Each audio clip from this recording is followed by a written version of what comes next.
Unsiloed podcast is produced by University FM, elevating the stories of your institution.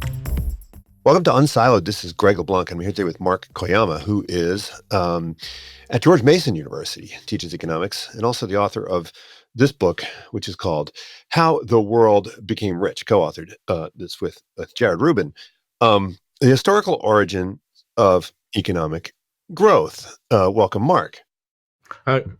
Great. Very happy to be here, Greg. Yeah. Thanks for having me. Well, look, this book is, of course, of great interest to me because I'm fascinated with the topic of economic growth and economic history and the origins of the Industrial Revolution and all that. And I did some work on this in grad school, and I've hosted quite a few podcasts on the topic. And I guess the question that people might be wondering is, why do we need yet another book, right, on what seems to be the most well-trodden territory in the world of economic history? And, of course, we've got Joel Mokyr, and we've got Deirdre McCloskey, and we've got, so many people trying to answer this question. In your book, you walk through a bunch of the different theories and then try to maybe discuss which combination of theories or which weights one should attach to the different kind of causal mechanisms, or at least the ones that you find most explanatory. So I guess, why do we keep going back to this question over and over again? Why is it so fascinating to us? Yeah, no, it's a good question. I totally agree. There's been a huge amount of attention devoted to the topic. What I would say is, I've got several answers, but one is that precisely because the current, like many of the alternative books, there are by authors who have a substantive stake in a particular angle. So McCloskey has a particular stake in, the bourgeois virtues as being the key to unlocking this, and Mokyr has his own kind of interpretation that he's pushing, and there are others as well. And those are really important works. And in some sense, those are they're the people, the rock face chiseling out progress on these topics. But we wanted to put it in a wider context, and we wanted to take a little bit of a step back to think about, let's navigate for the reader this bludgeoning, growing, very rich literature which has arisen really in the last 20 years, to put these questions in context. And also we connect the people interested in development economics with the people more interested in historical topics. We kind of bring these together and say, we're shedding light on the same problem. So the way we've been pretty happy with how the book's been received, and it's been relative to our expectations, very, very successful. But we started writing a book basically because we wanted a book to teach out of. So our motive, which is in some sense, straightforwardly selfish, that I was assigning my students about 6 books, and these books were saying different things, and I was still adding articles because I thought the books were missing stuff. And so, and then Jared and I are long-standing friends, and we wanted to do something together, and then we decided to write this book because we both felt that there was a gap missing. And so I think the primary audience for the book, in some sense, Ben, was our own undergraduate students. But precisely because writing a book for undergraduates, means you have to make it somewhat accessible. That's meant that I think people who are just interested in the topic have also found it a useful guide to kind of what the literature is saying. Yeah. Well, you mentioned development economics, and it does seem like there has been historically a strong overlap between the folks who are interested in economic history and the people who are interested in policy. Certainly the most recent Nobel Prize, right, was awarded to three folks, 2 of whom I've already interviewed on the podcast, who are interested in promoting growth, right? And so when they're studying the causes, and this certainly is what drew me to the topic when I was in grad school, I was interested in studying history for the purpose of designing policies, right? And I think this is when the economic historians are in the economics department, that's sort of their approach. If they're in the history department, then it's sort of more just pure curiosity, right, that's driving them. But this goes back to W.W. Rostow, right, where these people who were economic historians, they were also policymakers and they worked for government. Has that connection sort of frayed a bit? You don't see a lot of economic historians in positions of power now, but you did in the 50s and 60s. Yeah, I think it has frayed. I think that, like, I mean, partly what we want to do is redirect people's attention back to this question, which I do think, the origins of growth is the big question. There's a cliche now, a famous quote from Bob Lucas, where he's like, "Once you think about growth, it's hard to think about anything else." It's a question, I think, both for rich countries, which are like stagnating. So, I mean, it still matters for the US in my view, but if you think about Germany or the UK, these are pretty stagnant economies right now. And so I think these are, it's not just we've had this industrial revolution, now we can sit on this wealth we've created. No, this is an ongoing problem. And I think they've totally policymakers in most countries have totally neglected issues of growth. They've focused on all these other issues which they think are important. And they might say they care about growth, but they really, really don't act like it. And similarly, there's a need in developing countries, obviously, to sustain growth, both the poorest countries in the world, but also middle-income countries, which can stagnate and fall into what's called the middle-income trap. I think you're right that economic history has fallen in the wayside a little bit, even though the Nobel Prize just went for kind of institutional economics and kind of historical economics in some sense. I think a lot of development economists are quite ahistorical. Like the majority of people are running experiments, and it's all about policy evaluation. So, if I do this, give vaccines this way, will I get an uptick in the amount of people taking vaccines? Or if I distribute bed nets, what impact will it have? Which is worthy and important work, but it's a bit divorced from these historical questions. So I would like to get back to more integration between policy work, policymakers, and economic historians. Yeah, but I mean, it's kind of difficult if you're making these grand historical claims. I mean, you can't run RCTs on these things. I mean, that's sort of why people are focused on things like deworming or whatever, because you can actually run scientific studies. You can do RCTs. So Yeah, I mean, how do we know that we're not doing something other than just telling just so stories when we're kind of and that's so the work we survey. So what I would say is to take a step backwards, and so if you think about it, economic history fell out of the wayside from mainstream economics precisely because it's difficult to make scientific statements, difficult to test your arguments. Either the data's missing or it's low quality, and so by the 1990s, like, it wasn't really being done by that many econ departments. And then you've had a revival with really the work of Darren Acemoglu and James Robinson and people like that, Melissa Dow, Nathan Nunn, revival of interest in historical data and institutions and long run development. And that was kind of made possible because they were using more sophisticated econometric techniques, and also because people had kind of found out more ingenious ways to kind of recreate data from the past. And so partly why we wrote the book is because we felt that, there was an older set of books. So I don't know if you probably know some of these books. There's like Eric Jones had a book called The European Miracle. There's obviously Guns, Germs, and Steel by Jared Diamond, which is very good and very famous.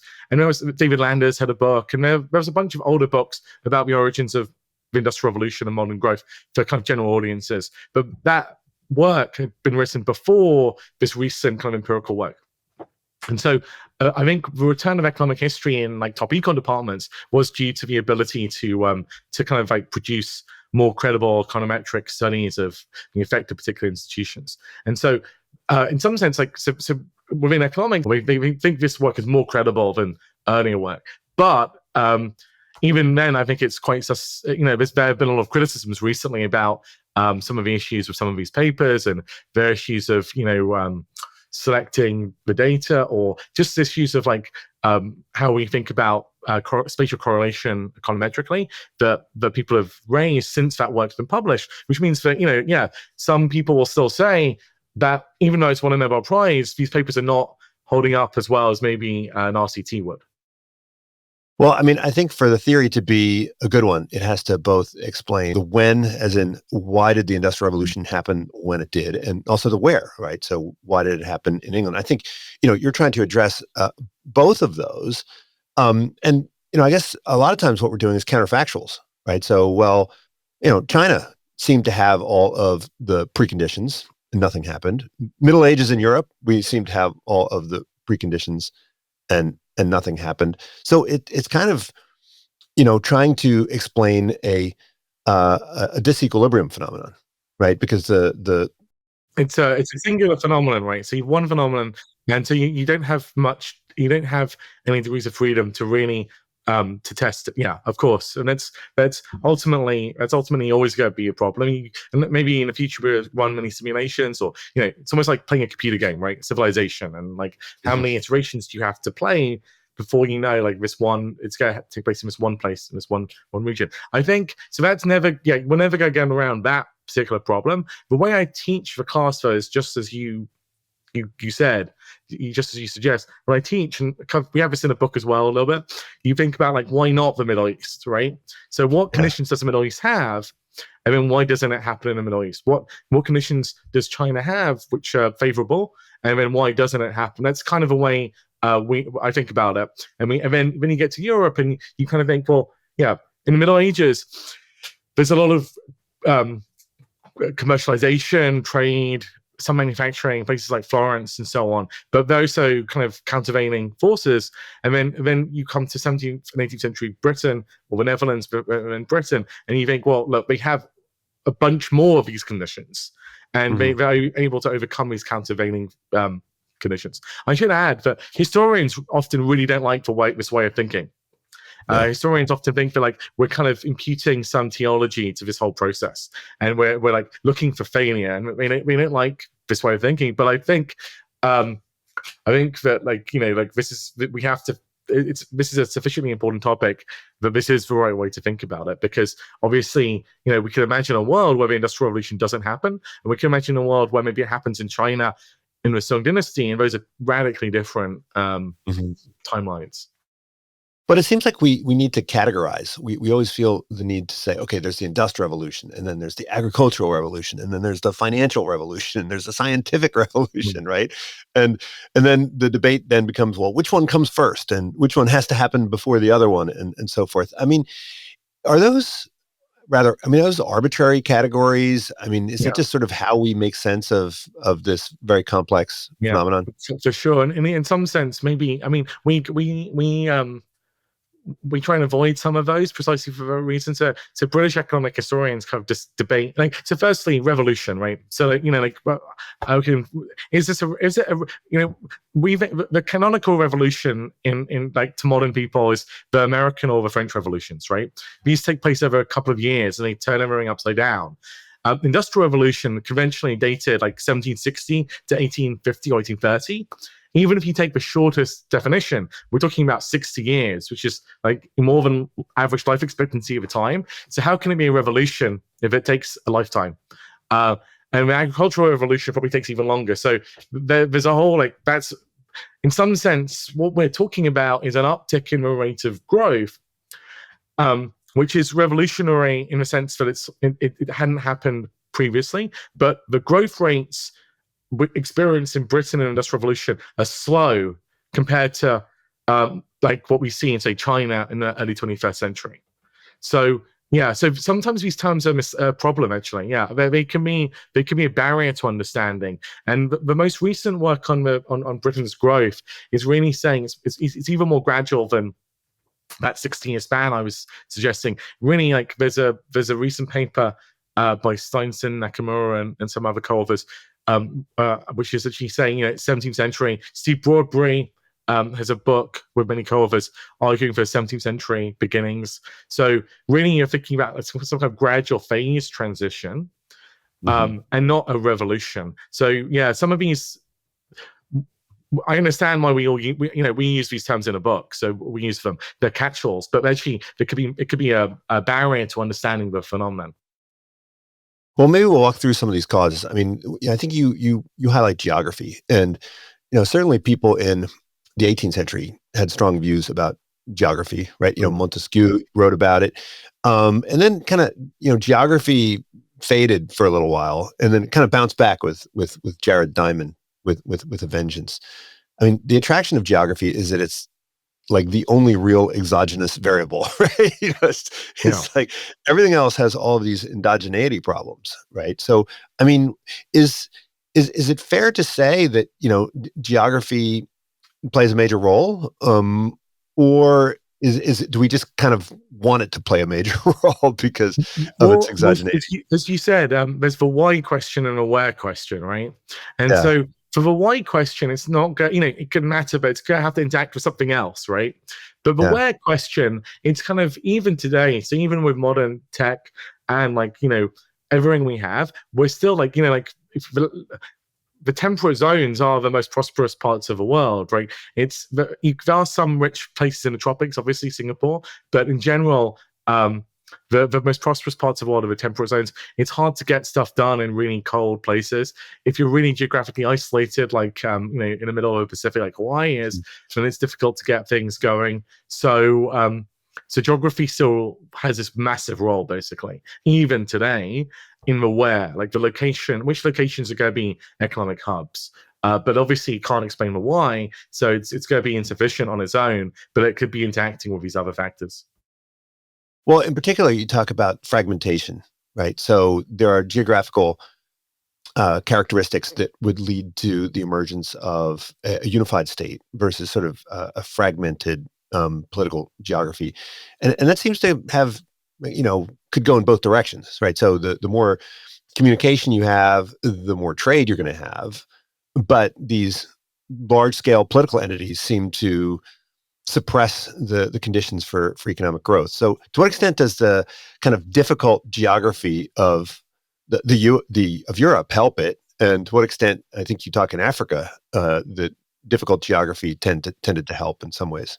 Yeah, so exactly. So that's exactly a great example of this interaction, right? So, the European story. I think exactly as you say. Like, if you can create a unified empire, that's actually, in static, kind of very simple Adam Smith economic terms, it's good because unified trade area, like you probably don't have any tariffs in between these regions. You could build roads and canals linking them. That's going to be very good for the division of labor, internal trade. That's like China under the best dynasties and so on. It's a Roman Empire story.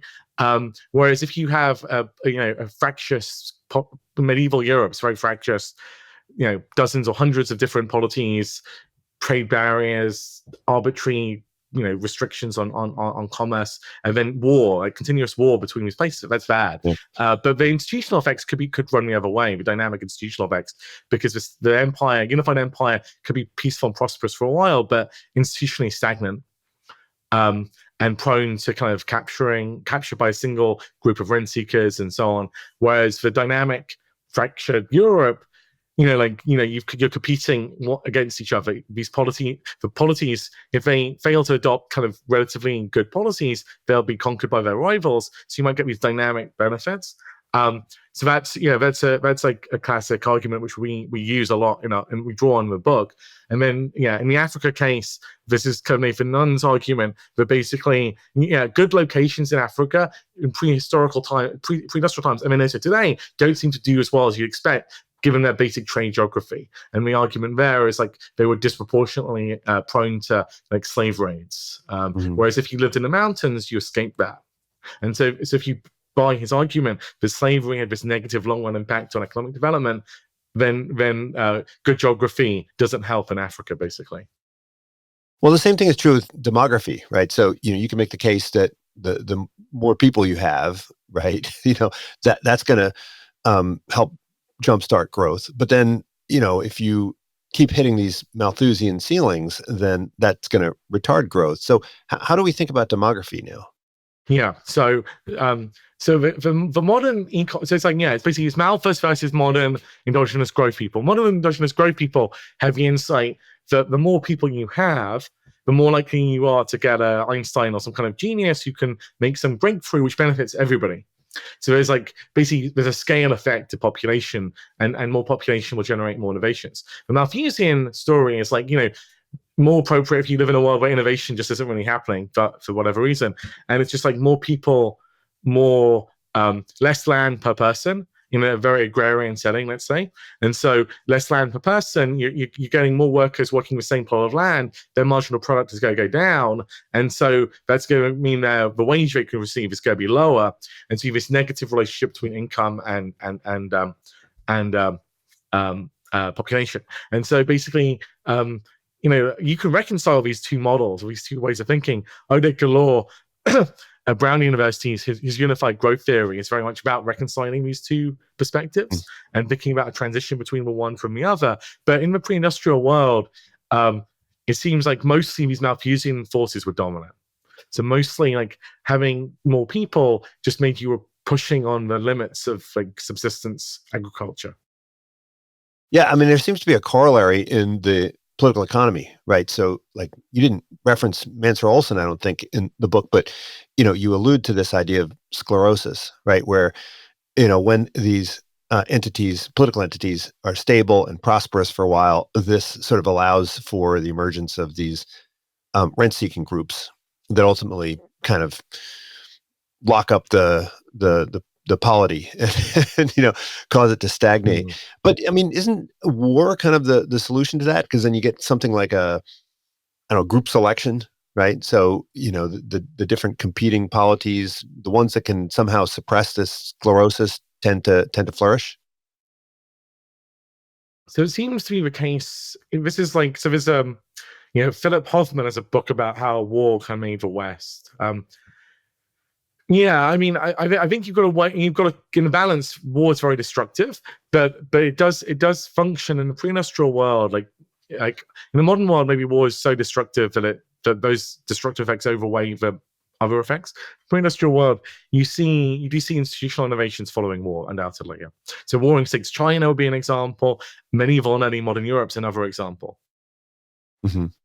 Now you talk also about culture, right? And the Weberian hypothesis. Where is that now? I mean, do people still respect that idea?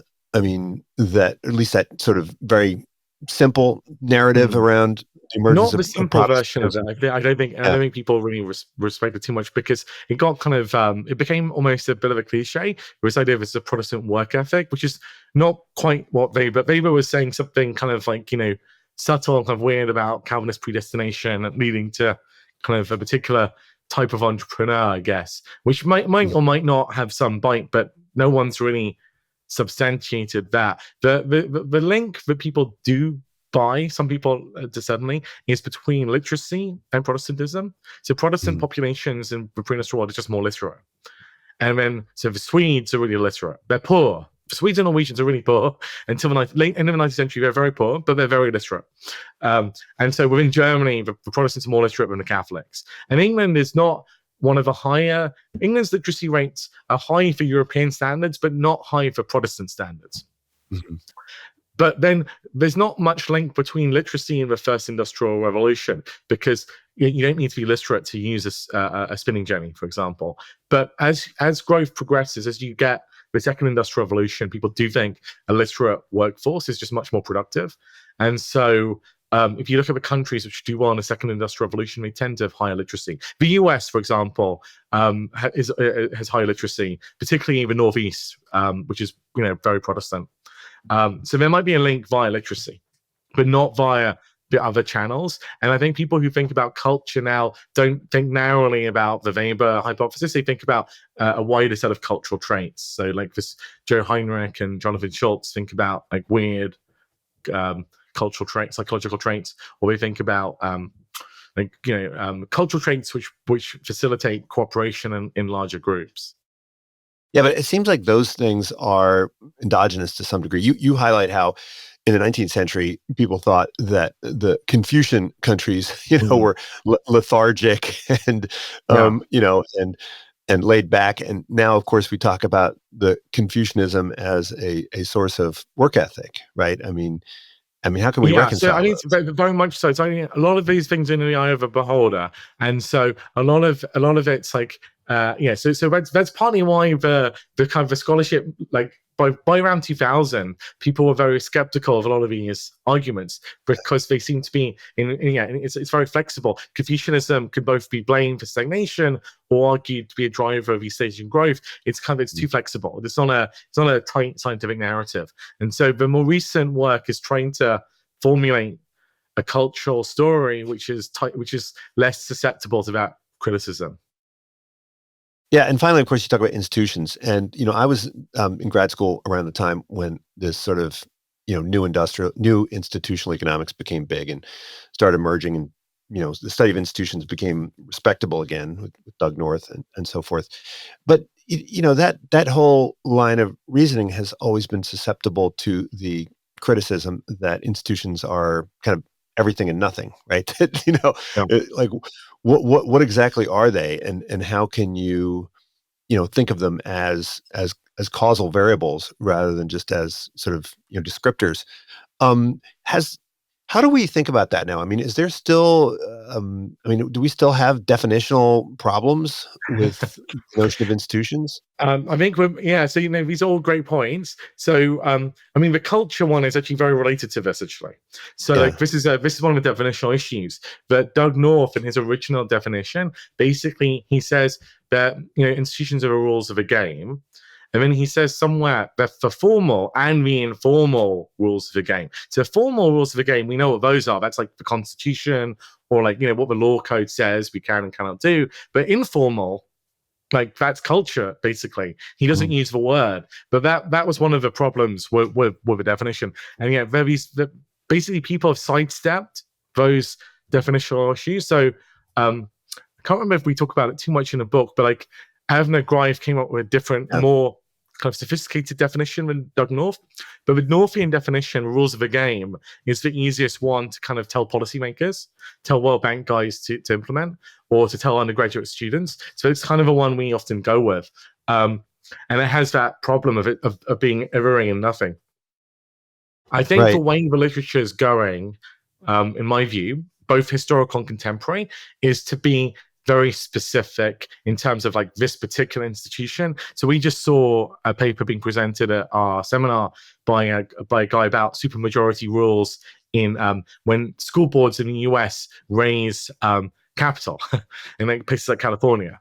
And so he was saying this is a paper about an institution, right? A supermajority rule is an institution, and sometimes we weaken it from like 2/3 to 55%, and we can study what's the effect of that policy change. And he's saying that's a change in an institution. Let's study it. And so I think that's the way kind of young economists who are doing kind of like well-published, well-identified empirical work will think about it. I'm taking a slightly different train of thought, which is I'm looking at institutional development in England. With Desiree Desierto, who's my wife and co-author, and so that's my current project. It's like all about English institutional development, really from the Middle Ages to the modern period. And I think that by being quite historical and like keeping within a single country, we can work with a definition of how institutions change, which is going to be tractable, I hope, basically. But you're precisely right that institutions have become problematic when we kind of look across the globe and we say, how do we fix Afghanistan, or how do we fix, some country which is basically a failed state? And like, what guidance do we get from the new institutional economics? Well, fix institutions. But what does that mean in the context of Afghanistan or Iraq? Or it's hard. That's Yeah. not obvious that we know that much. Well, because when we look at all of the institutions that emerged, I mean, none of them were really a product of kind of top-down design, right? Like no one said, "Hey, let's have parliamentary power," right? Let's get rid of the guilds so that we can have more innovation and stuff. I mean, these were all sort of consequences of the interplay of different interests advancing and so forth. I mean, how can you take that insight and map it on over to policy? So I would push back a little bit. So sometimes you're right. I think definitely some of them which are just unintended consequences, especially maybe the first time around. But if you think about the guild one, that might be what you're saying might be the case in England, where like they're abolished fairly early. They might be withering away, and they just wither away because of like spontaneous forces, exactly as you say. But when it comes to like continental Europe, there is a sense where like the French kind of philosophers like Turgot, or then revolutionary France, they're like, look, England got rid of the guilds, probably because of a spontaneous indirect process. Let's forcibly abolish the guilds. So there's so you do have examples where it is done, so it is implemented. So I think you do know something about what policies work, but so I think we know something about it. It's just history and policy is so messy that even evaluating whether or not a set of policy changes was good or bad seems to be very complicated and convoluted and takes forever. So, for example, you and I would have grown up in a lot of these policy discussions in beginning of the 90s about the so-called Washington consensus policies, and so these policies are more free market, kind of like orthodox policies applied to developing countries, particularly in Latin America. And the general consensus, if you read a lot of books in like the 90s or the early 2000s, was that these policies failed, right? Washington consensus failed. That's what everyone says. But now, like, some people have done relatively good empirical work looking at them. And it's like, no, like, if you take into account that these policies were implemented much later than you often think, and often partially and only successfully in a few places, they did have like modest but positive gains. And actually, the growth performance in Africa and in Latin America has been better post 2000 than it was pre 2000. And like, at least some of this credit comes from like getting budget deficits under control, lowering inflation, like this fairly basic orthodox monetary policies pushed by the IMF. So actually, Washington consensus wasn't as big a failure as everyone was saying it was. And so it's messy because in real time, it's very hard to evaluate these policy changes, or even probably messier to implement, to evaluate the institutional changes. Well, look, I mean, we tend to focus on the 18th century as being the crucible of all this stuff. But I mean, if we look at the sheer impact of economic growth, obviously, I mean, the 20th century has been the big story. I mean, the number of people who've been pulled out of poverty, particularly in the second half of the 20th century, I mean, it's phenomenal. I mean, even in the last like 20 years of the 20th century with, China, all the people who emerged from poverty there. And so, I think a lot of people were surprised, particularly by Asia. You show that graph of, I think it was Nigeria versus South Korea, right? Which were pretty much in the same spot in 1950. I mean, do you think the folks who were behind the Asian growth, I mean, where did they get their insight? I mean, were they leaning on economic historians? Right? Like when Lee Kuan Yew was thinking, all right, well, we're gonna grow Singapore. I mean, how did they think about the insight that academics brought to the table? So Lee Kuan Yew might be the exception. I'm not an expert on his biography, but he's a very, very smart guy, and he's friends with Kissinger, so he is engaged in some academic adjacent policy circles. So of all of those policymakers, he's the one where if there is an influence of like history or economic history, I could see it being that. But set that aside. Two things to it. First, that this actually comes from Why Nations Fail. There's a blog post. I think it's not there anymore, but Acemoglu and Robinson had this in their work that Rosenstein Rodan, who's this famous development economist of the 40s, 50s, and 60s, he basically does his predictions for which countries are going to grow the fastest, and he basically predicts kind of like all these sub-Saharan African countries. And then within Asia, he thinks like Pakistan and Afghanistan will grow fast, and he's very down on East Asia. And so that's like the basis for this idea of like, policymakers didn't seem to predict East Asian growth, and they really were hyping up African growth. I think maybe at the time there were some signs that places like Ghana had done well. I think that contrary to what people think, actually a lot of at least British colonies in Africa had done quite well in the first half of the 20th century under colonial rule. So West Africa, rubber, those types of crops, they were doing quite well. So they had been on an upward trajectory, and they didn't foresee the political chaos that independence would bring, and the fact that you got a lot of civil war, a lot of ethnic conflict, a lot of kind of like autocracies. So none of that was they foresaw, and they were down on Asia. But with hindsight, actually, South Korea obviously looks in a better position than say Nigeria, with the benefit of hindsight, because it's got a very long history is a coherent state. It has I don't know what its literacy levels were like, but it has a history of kind of indigenous elite level literacy at least. It doesn't have ethnic conflict. It's a very homogeneous population, and then it's proximate. It's quite close to Japan culturally and geographically. And Japan had already been a relative economic powerhouse in East Asia before World War II, and was recovering rapidly by the 60s. So I think with hindsight, we should have.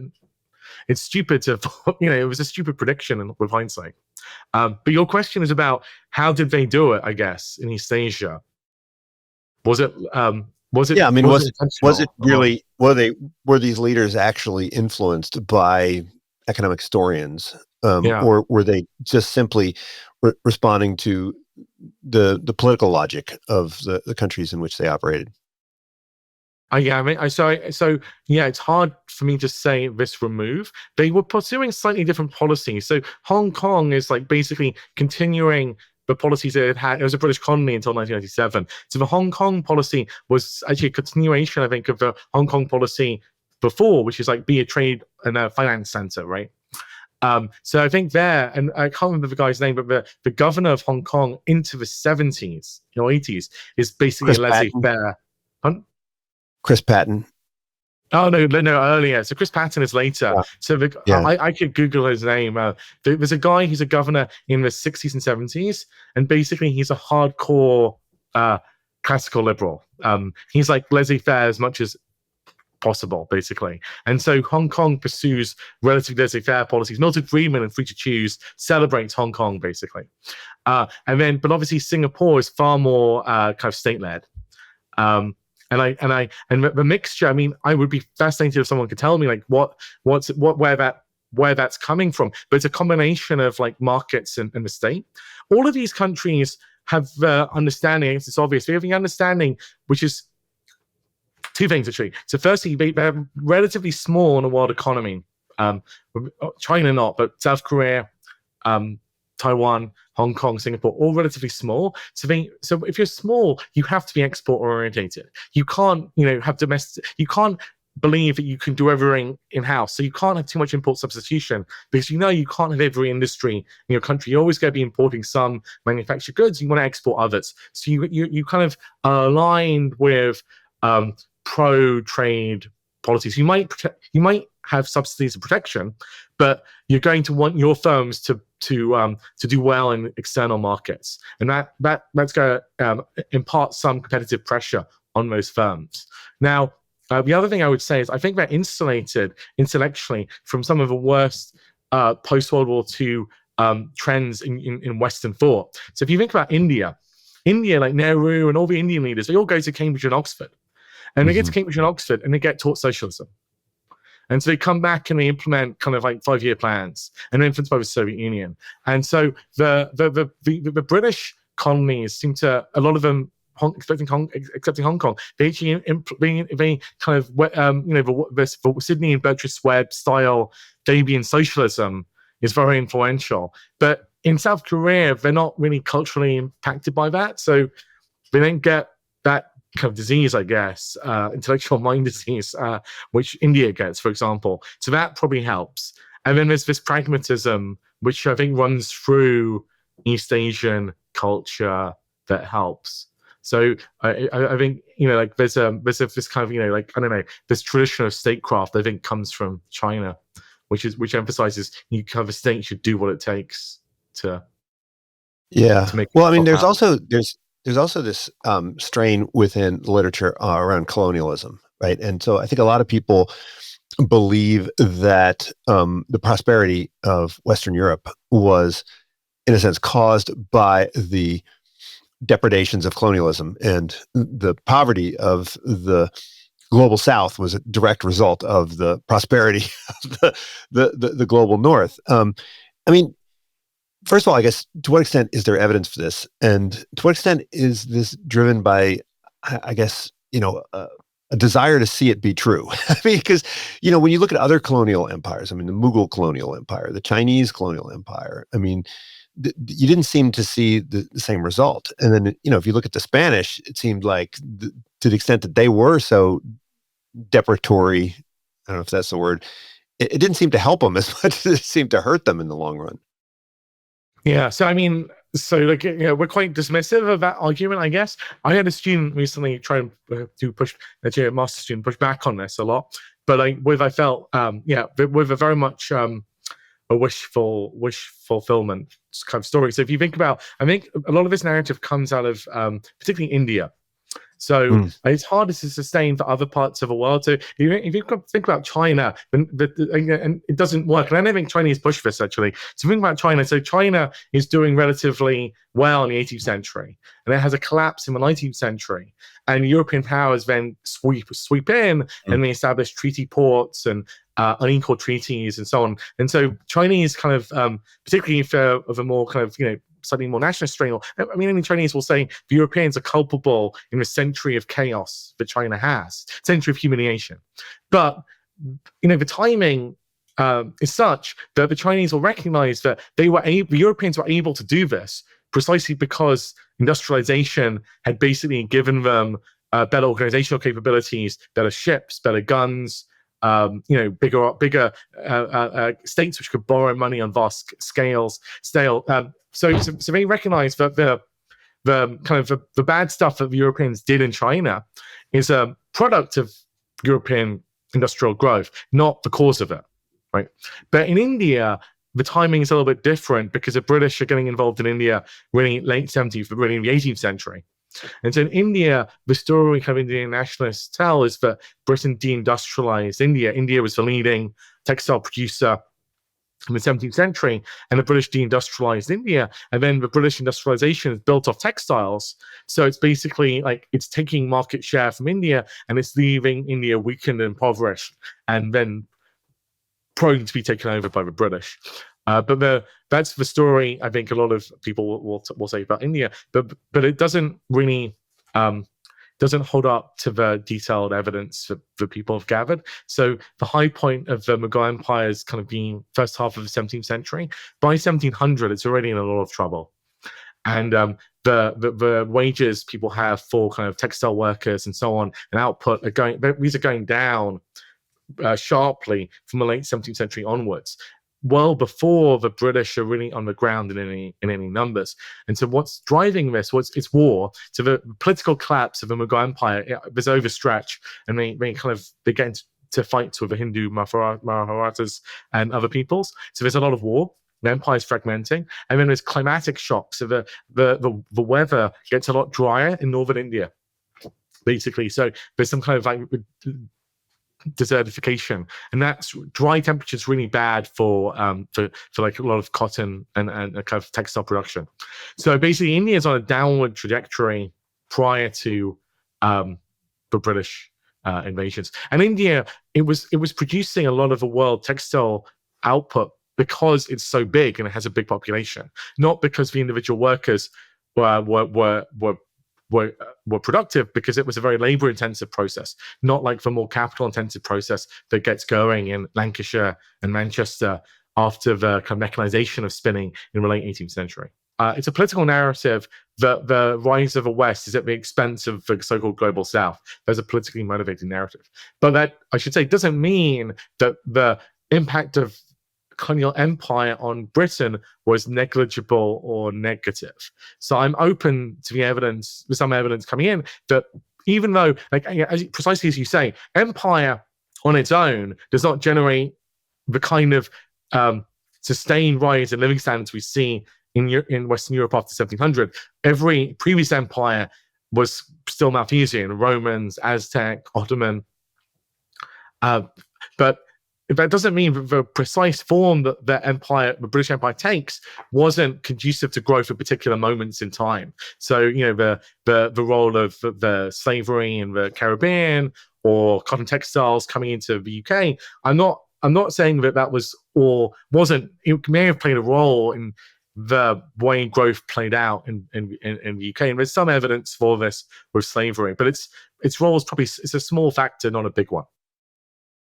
Well, in the early days of the folks studying Industrial Revolution, I think going back to the big push in the 50s and so forth, they seem to have this notion that once you laid down all the preconditions and the takeoff started, that you could just sort of let it go on autopilot after that, right? But once the growth engine kicked in, then your work was done. But it seems like economic historians have highlighted that there have been countless examples where you got growth that started, but then it stopped. So, I mean, does the story of the Industrial Revolution and the events that happened in the 18th century and onwards, I mean, do they have relevance for us today when we're trying to figure out the growth trajectory of, say, the U.S. versus Germany, or the U.S. under one political party versus another political party?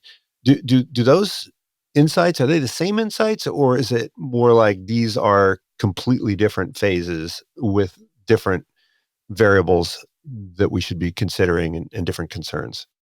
Yeah, I think they do have insights. I think that the notion, and I use this language as well, so I'm as guilty as anybody.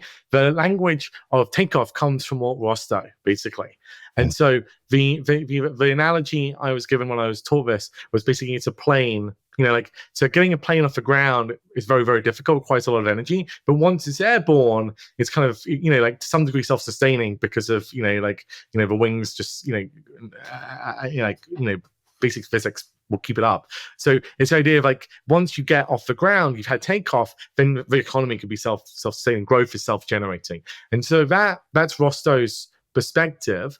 And as you say, the perspective of economic historians has been we see lots of growth effervescences, to use Jack Goldstone's term, in the past, which don't ever become quote unquote self-sustaining. So the Dutch Republic or Florence or Venice, or maybe Sung Dynasty China. And so is it that they didn't get quote unquote an industrial revolution, those are more commercial? The people in the 50s and 60s really thought that was critical because if you can generate a population who are living on manufacturing, not living on the land, that will be critical. Another view which kind of also lends some support to this is the idea is if you can access fossil fuels, then you could really, the amount of energy you get per person really kind of increases by an order of magnitude. And so the British Industrial Revolution, by basically making steam power based on coal available, that was a critical breakthrough. But I think the consensus economic historians would now have is that even that could have come to some kind of a stable point. And so John McKeer thinks that what was critical is really the post-1850 institutionalization of scientific progress as being critical. And so, a lot of Industrial Revolution innovations were kind of learning by doing, ad hoc modifications, but they're not apart from the steam engine, they weren't principled in the sense they were deriving these ideas from some kind of scientific experiment that someone had conducted. But the post-19th century developments are based on an understanding of science that is, to some degree, self-propelling. So once you understand kind of chemistry, then you can improve soil quality with more nitrogen, or you can improve fertilizer. And if you know the underlying principles, there is a logic to that which will be progressive.